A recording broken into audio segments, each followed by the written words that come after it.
اور پھر دو چیزیں فرمایا، جہنم سے اللہ کی پناہ مانگ کہ اللہ ہم جہنم کے عذاب سے تیری پناہ مانگ، جہنم سے اللہ کی پناہ مانگو اور اللہ سے جنت کا سوال کرو.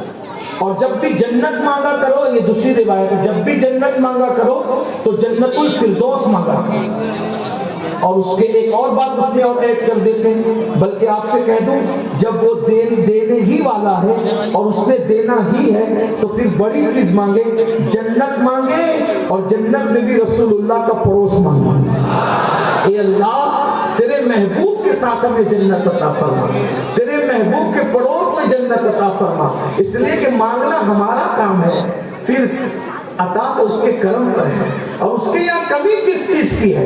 ارے حضرت موسیٰ علیہ السلام نے جب حضرت یوسف علیہ السلام کی قبر کا پتہ پوچھا کہ گڑیا نے کہا کہ میں بتا دوں گی لیکن شرط ہے، اس کو پتہ بتانے کے عوض میں جنت میں مجھے آپ کا ساتھ چاہیے. تو موسیٰ علیہ السلام نے کہا بڑی بھی جنت مانگ دے، اتنا تیرے لیے کافی ہے، میرے ساتھ جنت میں جانا چاہتی ہے.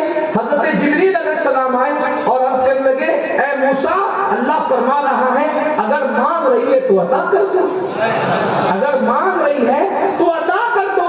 اندازہ فرمائیں تو جب حضرت موسیٰ علیہ السلام سے جس نے ان کے پڑوس میں جنت مانگا تو اللہ تعالیٰ عطا فرما رہا ہے. اگر ہم بھی محبوب کے پڑوس میں جنت مانگے کوئی بعید نہیں ہے، انشاءاللہ ضرور عطا کیے جائیں گے. اور میرے اللہ کا وعدہ ہے ادعونی استجب لکم، مجھ سے مانگو میں تمہیں عطا کروں گا. تو چار چیزیں، کلمہ شریف کی کثرت کرو، استغفار کی کثرت کرو، اور ساتھ ہی ساتھ جہنم سے اللہ کی پناہ مانگو اور جنت کا سوال کرو.